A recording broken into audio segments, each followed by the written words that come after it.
মহাৰত্ন ছয় তাতকি শামুকে আহি নকৰে আশ্ৰয় পুনগ্ৰাম নগৰত অন্য জাতি নাই চান্দালকো অধিক ভৈল নেদানো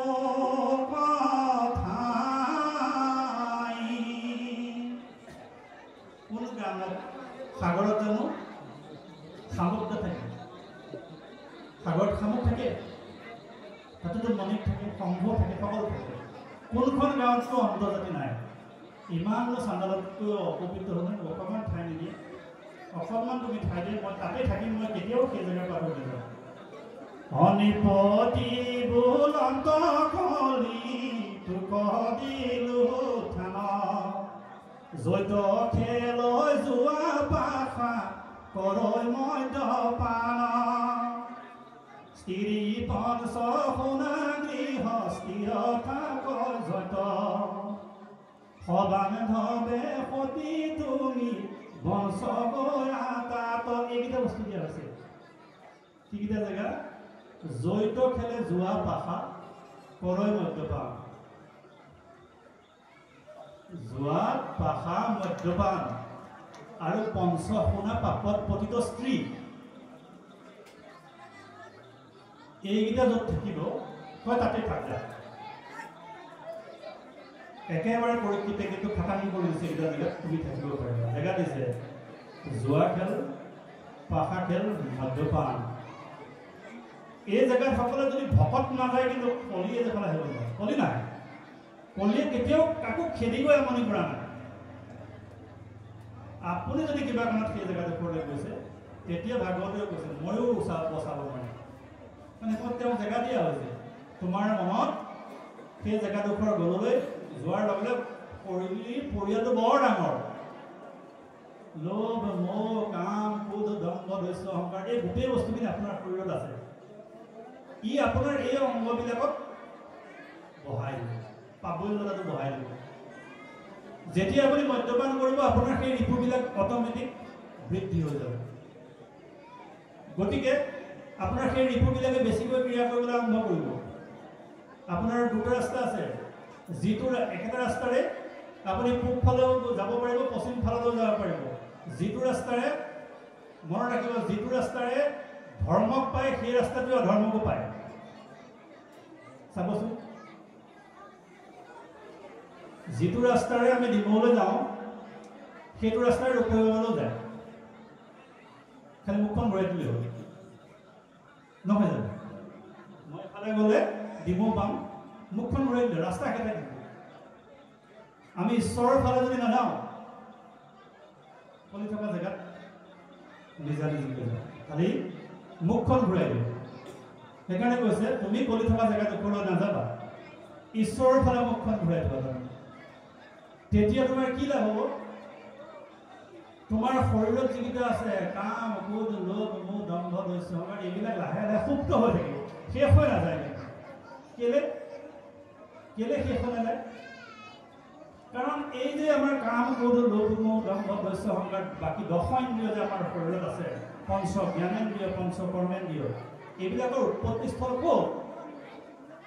এইবিলাকৰ উৎপত্তি হৈছে মায়াৰ পৰা আহিছে তোমাক সদায় সিহঁতি বিচাৰি ফুৰে তোমাক এই জেগাত আছে চকুৰে সদায় ভাল লগাটো চাই ভাল লগাটো চাবলৈ মন যায় জিভাই ভাল লগাটো খাবলৈ বিচাৰে গতিকে আমাৰ স্বভাৱগত ধৰ্ম হৈছে কি জিভাই ভাল লগাটো খাই আপোনাৰ যিটো খালে মানে সোৱাদ পাব সেই বস্তুটো আপুনি খাব বিচাৰে আৰু চকুৰে আপোনাৰ ভাল লগাটো চাব বিচাৰে কাৰণ ইহঁতৰ উৎপত্তি স্থলবিলাক হৈছে মায়াৰ পৰা আহিছে গতিকে সিহঁতি আপোনাক মায়াৰ ফালে নিয়ে থাকিব এটা বস্তু কিন্তু শুদ্ধ হৈ আছে সেইটো চিত্ত সেই চিত্তটো তুমি প্ৰভু ভগৱন্তৰ ফালে লৈ যাব পাৰা তেন্তে বাকী ঋতুবিলাকে কাম কৰিব নোৱাৰে বাকী ঋতুবিলাকে কাম নকৰিবৰ কাৰণে তাতকৈ সহজ উপায়টো হৈছে কি অৰ্জুন এই দুৰ্জনৰ মনটো কিন্তু যিনাটো ইমান সহজ বস্তু নহয় বুলি কৈছে আপোনাৰ মনটো এনেকুৱা এটা বস্তু এদিন নহয় আকৌ যাবলৈ মন যায় আগৰ জেগাত ঘূৰিলৈ খাবলৈ মন যায় আমাৰ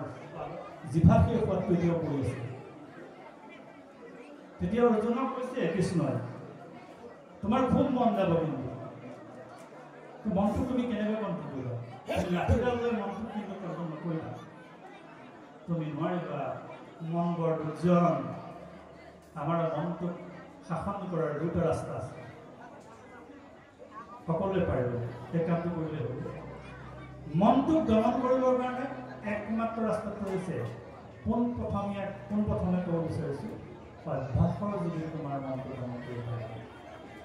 অভ্যাস আৰু বৈৰাগ্যৰ যোগেদি অৰ্জুন তুমি মনটোক দমন কৰিব পাৰিবা বা বশীভূত কৰিব পাৰিবা। কেনেকৈ? প্ৰথমতে যেতিয়া মদ খাবলৈ এৰা মানুহজনৰ অৱস্থাটো কেনেকুৱা হয়? আজি যদি আপুনি মদ খাবলৈ এৰিছে, কেইদিনমানৰ পাছত আপোনাৰ মনটোৱে কিন্তু আকৌ ক'বলৈ অকণমান খাই দিম বুলি নেকি? আজি কেইবাদিনত হোৱা নাই, অকণমান খাই দিম বুলি আপোনাৰ মনটোৱে কিন্তু সময় ক'ব। তাৰপিছত আপুনি মনটোক বুজাব, আজি দিনটো ৰ'ল, আজি গধূলিটো যে আপুনি পাৰ হৈ গ'ল, আজিৰ দিনটো যেনে নজৰে থাকিব চাচোন, কাইলৈ বাৰু খাম দিয়া, কাইলৈ বাৰু চাওঁ আকৌ এবাৰ কৰিম আৰু কিবা এটা। এই মনটোক তুমি লাহে লাহে একেদিনাই কিন্তু কঠোৰ হাতেৰে দমন কৰি নিদিবা, কি উঠা মান ছিঙি গুচি যাব। এই লাহে লাহে তুমি অভ্যাস কৰা, কালি দেখোন নোলোৱাকৈ হৈছে আৰু অকণমান পাৰিব। যেতিয়া আপুনি ভাবিলে যে মই কাইলৈ পৰা মদ নাখাওঁ আৰু কাইলৈ পৰা মই চাওঁচোন বাৰু নামঘৰত কি হয়, কোনে কি গাই থাকিম, মই বহিবলৈকে যাম অকণমান। আৰু যিদিনা আপুনি মনত ভাবিবলৈ আৰম্ভ কৰিলে যে মই কাইলৈ পৰা নামঘৰলৈ যাওঁ, প্ৰভু ভগৱন্তই কৈছে মই সেইদিনাখনৰ পৰা সেইটো জীৱক কৃপা কৰিম, সেইদিনাখনৰ পৰা মই সেই জীৱটোক কৃপা কৰি মই নামঘৰলৈ লৈ আহিম। কেনেকৈ লৈ আহিম তাৰ ব্যৱস্থা কিন্তু নকৰোঁ, মনত খালি ভাবিব। মনত ভাবক যি হওক আৰু নামঘৰলৈ যোৱাৰ ব্যৱস্থা কৰা হ'লে ভাল আছিল। এনেকৈ যিদিনাখন আপুনি ভাবিবলৈ আৰম্ভ কৰিবা, সেইদিনাখনে কিন্তু আপোনাৰ মনটো লাহে লাহে প্ৰভু ভগৱন্তই তেওঁৰ ফালে কিন্তু আগবঢ়াই দিব। কাৰণ প্ৰভু ভগৱন্তৰ ওচৰত তেওঁ দায়বদ্ধ হৈ গ'ল যে জীৱই মোক ভাবিবৰ কাৰণে আৰম্ভ কৰিছে, বিচাৰিছে, গতিকে সেই জীৱটোক মোৰ ওচৰলৈ আনিব লাগিব। গতিকে মনটোক তুমি যদি দমন কৰিব খুজিছা, তেন্তে দুটা কাম কৰিব লাগিব, অভ্যাস আৰু বৈৰাগ্য। বৈৰাগ্যভাৱে তুমি থাকিবা আৰু অভ্যাস কৰিবা। আৰু সেই অভ্যাসটো কৰিবৰ কাৰণে ৰাজা পৰীক্ষিতে কৈছে, যদিও মই তোমাক এই থানকেইটা দিছোঁ, এই থানকেইটাৰ পৰা তুমি অকণমান কিন্তু হিলি নাযাবা। সেইকাৰণে ভাগৱতে কৈছে, যদি কোনোবাই মদ খাইছে আৰু কোনো ধৰ্মগ্ৰন্থত কোনো গুৰুৱে, মহাপুৰুষ শংকৰদেৱে, মাধৱদেৱে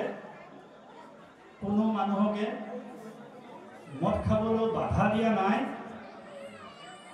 মাংস খাবলৈ বাধা দিয়া নাই, কিন্তু কৈ দিছে আপুনি মদ খালে কি হ'ব সেইটো জানক, আৰু গাখীৰ খালে কি হ'ব সেইটোও জানক, আপুনি মাংস খালে কি হ'ব সেইটোও জানক, আৰু তাৰ বিপৰীতে সাত্বিক আহাৰ গ্ৰহণ কৰিলে আপোনাৰ কি হ'ব সেইটো কিন্তু গুৰুজনে কৈ দিছে। আপুনি কোনটো লয় আপোনাৰ কথা, আপুনি কোনটো ৰাস্তাত যাব বিচাৰে সেইটো আপোনাৰ কথা। আমাৰ গুৰুজনৰ পৰম কৃপা সেইকাৰণে ভাগৱতে, বেদে, বেদান্তই সকলোখিনিতে কোনবিধ আহাৰে আপোনাৰ শৰীৰত কেনেকুৱা প্ৰভাৱ পেলাব এইটো কিন্তু কৈ থোৱা আছে। কি আহাৰ খালে কি হ'ব, কি গুণ বিকশিত হ'ব সেই কথাটো কিন্তু ভাগৱতে কৈ থৈছে। গতিকে আপুনি ভাগৱতক দোষ দিব নোৱাৰিব, গুৰুকো দোষ দিব নোৱাৰিব। গতিকে যদি আপুনি সেই স্থানবিলাকলৈ গৈছে, দোষ কিন্তু আপোনাৰ হ'ব। গতিকে কৰি থকা জেগালৈ আজি যদি কিবা কাৰণ যায়, তেন্তে তাৰ কাৰণে কিন্তু আপুনি কলিৰ প্ৰভাৱত পৰিব। আৰু এটা বস্তু দিলে কলিয়ে আকৌ প্ৰাৰ্থনা কৰিছে, কি বুলি প্ৰাৰ্থনা কৰিছে আকৌ শুনকচোন। পৰিবাৰ বিস্তৰণ জোৰে ইটো গ্ৰাম, আৰু কিছু দিও দান নবাবৰটো প্ৰাণ। এইকেইটা জেগা আমি নদীৰ পৰিয়ালটো বৰ ডাঙৰ, মোৰ পৰিয়ালটো বৰ ডাঙৰ। গতিকে মোৰ পৰিয়ালটো ডাঙৰ হোৱাৰ কাৰণে মোক জেগাখন আৰু অকণমান লাগিব, গোটেই পৰিয়ালটো সৈতে যাতে বাস কৰিব পাৰোঁ। তেতিয়া পৰীক্ষিতে আৰু এটা থান দিছে। কি থান দিছে? সোণ। সোণত তই থাকিবি, মানে সোণৰ বস্তু বা সোণত কলিত একেবাৰে শেষত ঠান দিলেগৈ আৰু সেইকাৰণে সোণত যেতিয়া সুবৰ্ণক যেতিয়া ঠান দি দিলে কলিত তেতিয়াই পৰীক্ষিতৰ পিন্ধি থকা কিৰীটটো আছিল সোণৰ আৰু সেই মুহূৰ্ততেই পৰীক্ষিতৰ ভাৱনাবিলাক অহংকাৰলৈ পৰিৱৰ্তন এজন ভকত সত্য ভাৱনাৰে চলি থকা এজন ভকতৰ বাসনাটো কেনেকৈ পৰিৱৰ্তন হ'ব দেখিছিলে পৰীক্ষিতে যেতিয়াই দি দিলে সোণত কলি আহি ইয়াত স্থান লৈছে কলিয়ে কৈছে মই কেতিয়াও মোৰ স্থানৰ পৰা আঁতৰি নাযাওঁ গতিকে যি সোণৰ মুকুট তুমি পৰিধান কৰি আছা আৰু আজিৰ তাৰিখত অৰ্থ অনৰ্থৰ মূল নহয় জানো অৰ্থটো কেনেকৈ হয় দেশত থকা সোণৰ ওপৰত ভিত্তি কৰি অৰ্থ হয় গতিকে অৰ্থই অনৰ্থৰ মূল ভকতসকলে সেইকাৰণে কৈছে স্ত্ৰী সুবৰ্ণত নকৰিবা আসক্তি গতিকে সেইকেইটা বস্তুৰ ওপৰত আমাৰ ভকতে আসক্তি নকৰে আপোনাৰ জীৱনত যদি কিবা পাব লগা আছে এনেও আহিব কোনোবা মানুহে মানে দুখ বিচাৰে নেকি কোনো মানুহে দুখ বিচাৰে কোনেও দুখ নিবিচাৰে দুখ কিন্তু আপোনাৰ জীৱনলৈ আহে তত্ত্ব অৰ্জুন সুখ হ'ব নিবিচৰাকৈ তোমাৰ জীৱনলৈ আহিব আৰু অৰ্জুন এবাৰ অৰ্জুনে প্ৰভু ভগৱান কৃষ্ণক সুধিলে যে হে সখা তুমি এষাৰি বাক্য মাত্ৰ লিখা যিষাৰি বাক্য এজনে মানুহে দুখত শুনিলে সুখ অনুভৱ কৰিব আৰু একেষাৰি বাক্যকে সুখত শুনিলে দুখ অনুভৱ কৰিব আৰু দুখত শুনাজনে দুখত যদি পঢ়ে সেই বাক্যকে সুখ অনুভৱ কৰিব তেতিয়া প্ৰভু ভগৱানে এষাৰি মাত্ৰ বাক্য কৰিছে এই জীৱন খন্তেকীয়া আপুনি যদি আজি সুখত মজগুল হৈ আছে আপুনি ভাবিব নালাগে আপুনি এই সুখ আপোনাৰ চিৰস্থায়ী আৰু কোনোবা যদি আজি দুখত পতিত হৈ আছে একেষাৰি বাক্যকে পঢ়ি চাওকচোন এই জীৱন খন্তেকীয়া আপোনাৰ এই দুখৰ আৰু বেছিদিন নাই সুখ আৰু দুখ দুইটা বস্তুৱে একেলগে নাথাকে সুখৰ পাছত দুখ দুখৰ পাছত সুখ এই স্বাভাৱিকতা ধৰ্ম এজনে মানুহৰ জীৱনত বহুত উত্তৰণ ঘটিব আকৌ নামিব পাৰে এইবিলাকত তুমি বিচলিত হৈ নাযাবা তোমাৰ কামখিনি খালি তুমি মনক নিয়ম কৰি ঈশ্বৰ উপাসনাৰ কাৰণে সদায় ৰথ হৈ থাকিবা সেইকাৰণে আজিকালি যুৱক যুৱতীসকলক আমি এই কথা ক'ব বিচাৰিছোঁ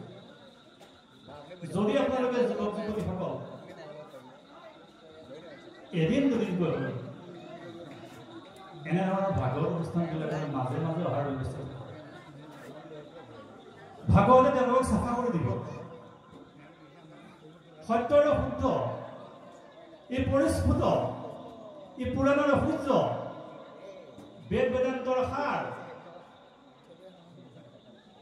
আপুনি যেতিয়া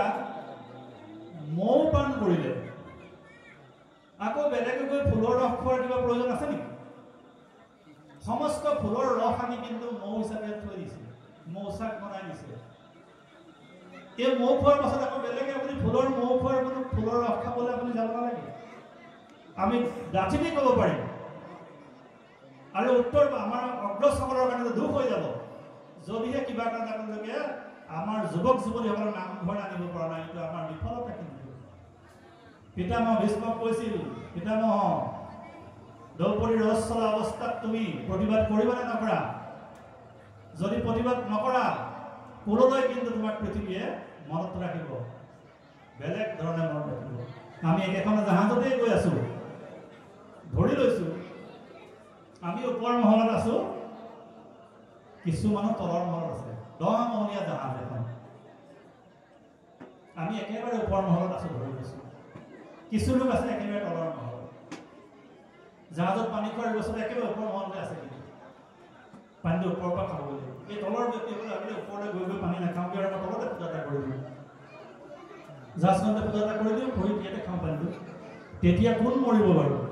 অকল সিহঁতিয়ে মৰিব নে চব মৰিব চবেইতো মৰিম আমাৰ উঠি অহা প্ৰজন্মক যদি আমি ভাগৱতলৈ আনিবই নোৱাৰো আমি উঠি অহা প্ৰজন্মক যদি প্ৰশ্ন সোধাৰ আজি অৱকাশ নেৰাখো ইয়াত যদি তেওঁলোকৰ মনত বিকশিত হোৱা এটা প্ৰশ্ন সোধাৰ কাৰণে যদি পৰিৱেশ নেৰাখো সিহঁতে আমাক উত্তৰ দিব সিহঁতে বুজা নাই সিহঁতে যেতিয়া বুজিব যে ভাগৱতত কেনেকৈ বিয়া কৰিব লাগে কেনেকৈ সন্তান জন্ম দিব লাগে কেনেকৈ আপোনাৰ ঘৰখনলৈ ভকতজনৰ আগমন ঘটিব কেনেকৈ বৈষ্ণৱৰ আগমন ঘটিব আপোনাৰ মনটো কেনেকৈ শান্ত হৈ যাব আপোনাৰ মনটোৱে কেতিয়া হিংসা নকৰা হৈ যাব এই কথাবিলাক কিন্তু ভাগৱত লিখা আছে ধৰ্মৰ কথা অন্যটো ধৰ্ম নহয় যি তোমাক ধাৰণ কৰিব পাৰিব যি ধাৰণ কৰি লৈ যাব পাৰিব আপোনাক সত্য শুদ্ধৰ ওপৰত ৰাখি থ'ব পাৰিব এইটো ধৰ্ম ধৰ্ম বুলি বেলেগ বস্তু পৃথিৱীত একো নাই আপোনাৰ যি মূল লক্ষ্যৰ উদ্দেশ্য সেই লক্ষ্যৰ উদ্দেশ্যত যদি আপোনাক বৰ্তি ৰাখিব পাৰে যি বস্তু আপোনাক ৰখাই থ'ব পাৰিব এইটো ধৰ্ম ধৰ্ম বুলি বেলেগ বস্তু কিবা একো নাই আমি সুশৃংখলৰ ৰূপত আমাৰ মূল কৰ্তব্য প্ৰভু ভগৱন্তক ঈশ্বৰ উপাসনা কৰা আৰু এই পংকিল সমাজখনত এই পংকিল পৃথিৱীখনত আকৌ যাতে বাৰে বাৰে আমি আহিব নালাগে বেলেগ বেলেগ গৰ্ভলৈ আকৌ আহি থাকিব নালাগে গৰ্ভ সলনি কৰি থাকিব লাগিব নহ'লে আমি গৰ্ভকে সলনি কৰোঁ কেতিয়াবা কুকুৰৰ গৰ্ভত কেতিয়াবা গাহৰিৰ গৰ্ভত কেতিয়াবা ছাগলীৰ গৰ্ভত কেতিয়াবা হাঁহৰ গৰ্ভত কুকুৰৰ গৰ্ভত গৰ্ভটোৱে সলনি হ'ব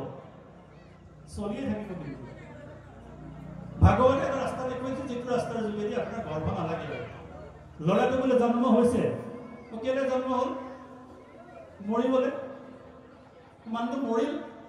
মানুহটো মৰিল গ'ল মানুহজন গ'লগৈ কোন গ'ল মানুহজনটো শুই আছে ইয়াতে চাং চকু কাণ নাক মুখ চব আছে গ'লগৈ কোন গ'ল কলৈ গ'ল যিজন গুচি গ'ল কি গুচি গ'ল কলৈ গ'লগৈ যদি গ'লেগৈ কলৈ গ'লগৈ নিশ্চয় তেওঁ জন্ম লাভ কৰিব আকৌ জন্ম হ'ব ল'ৰাটো বোলে আজি বাৰ্থডে পাতিছোঁ